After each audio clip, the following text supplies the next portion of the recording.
Percobaan 5. Uji antimikroba.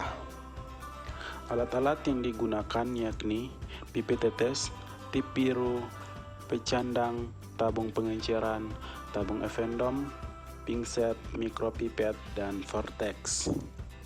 Bahan-bahan yang digunakan yakni media padat, media semi padat NaCl 0,9%, isolat bakteri, larutan uji, dan Aquades. Prosedur uji antimikroba. Pertama, pembuatan lapisan dasar. Lapisan dasar ini menggunakan 15 mili media semi padat. Yang pertama,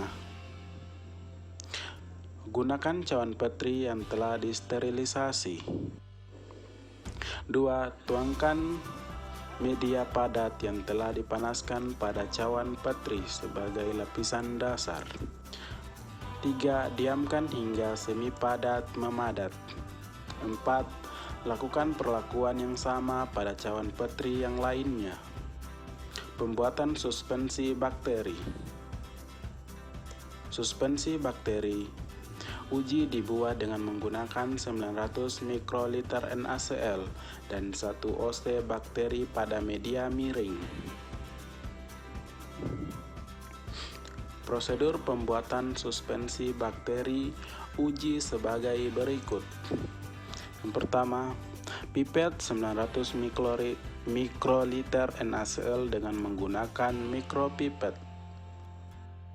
Yang kedua, masukkan 900 mikroliter NaCl ke dalam tabung pengenceran. 3. Ambil 1 oz bakteri pada media miring dengan menggunakan kawat OC. 4. Masukkan 1 oz bakteri ke dalam tabung pengenceran yang telah berisi 900 mikroliter NaCl, kemudian di vortex. Selanjutnya, pembuatan lapisan kedua. Lapisan kedua dibuat dengan menggunakan 15 ml media semi padat dan 450 mikroliter suspensi bakteri uji. Langkah pertama, tuangkan 15 ml media semi padat yang telah dipanaskan pada tabung Evendom. 2. Pipet 450 mikroliter suspensi bakteri uji dengan menggunakan mikropipet. 3. Masukkan 450 mikroliter suspensi bakteri uji ke dalam tabung Evendom yang telah berisi media semi padat, kemudian di vortex. 4. Letakkan pecandang di atas lapisan dasar yang telah memadat dengan menggunakan pinset. Pecandang digunakan untuk membentuk sumuran yang akan diisi oleh larutan uji.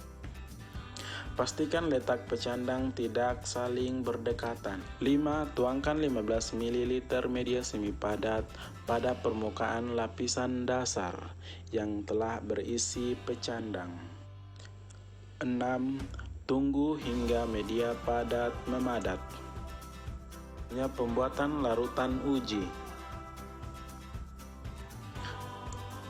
Larutan uji dibuat dengan menggunakan Aquades dan madu yang dibuat dalam konsentrasi 25%, 50%, 75%, dan 100%. Larutan uji ekstrak madu. Selanjutnya, pengujian aktivitas antimikroba. Yang pertama, tempelkan label setiap konsentrasi larutan uji pada sisi cawan petri. Yang kedua, ambil pecandang dengan menggunakan pinset. Pecandang yang diletakkan akan membentuk sumuran. Yang ketiga, teteskan 1-2 tetes larutan uji ekstrak madu pada sumuran yang menggunakan pipet tetes.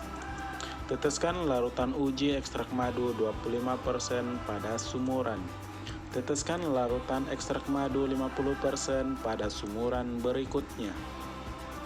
Teteskan larutan ekstrak madu 75% dan 100% dengan perlakuan yang sama seperti sebelumnya. Setelah larutan uji ekstrak madu selesai diteteskan, pastikan larutan uji tidak keluar dari sumuran. Keempat, masukkan 1-2 tetes amoksilin dan aquades pada sumuran cawan petri lainnya. Amoksilin digunakan sebagai kontrol positif dan aquades digunakan sebagai kontrol negatif. 5. Bungkus cawan petri dengan menggunakan plastik wrap di bagian sisi sampingnya. 6. Bungkus cawan petri dengan menggunakan kertas bekas. 7. Bungkus kembali cawan petri dengan plastik wrap dengan rapi. 8. Masukkan cawan petri ke dalam inkubator selama 1 kali 24 jam. Untuk hasil uji aktivitas antimikroba, dapat kita lihat bahwa kontrol positif menghasilkan zona bening. Lingkaran biru menunjukkan bahwa terdapat zona hambat atau zona bening pada uji antimikroba.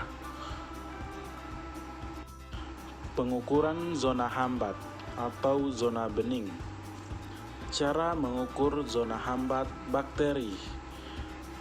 Rumus mengukur zona hambat bakteri dapat dilihat bahwa pengukuran 1 tambah pengukuran 2 dan pengukuran 3 dibagi 3. Untuk keterangan, pengukuran 1 jarak titik A sampai B kurang jarak titik A B.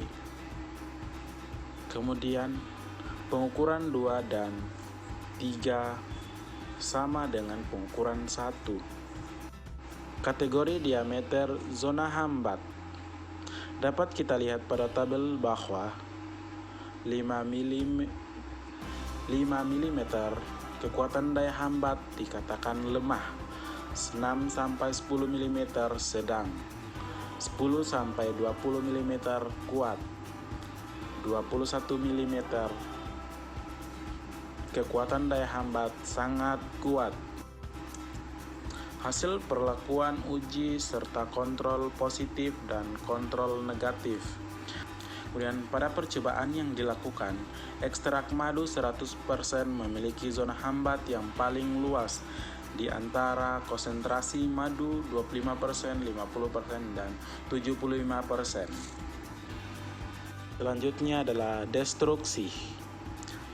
Alat dan bahan yang digunakan dalam melakukan destruksi yakni: pertama, panci, wipol, air, media yang telah digunakan, dan hot plate. Langkah pertama, tuangkan air dan wipol ke dalam panci. Kedua, masukkan media padat dan media semi padat yang telah selesai digunakan ke dalam panci.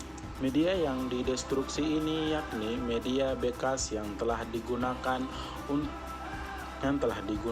dan mengandung bakteri. Media ini dapat berasal dari proses isolasi bakteri, pemurnian bakteri, uji antibakteri, dan lain-lain. Panaskan panci di atas hot plate.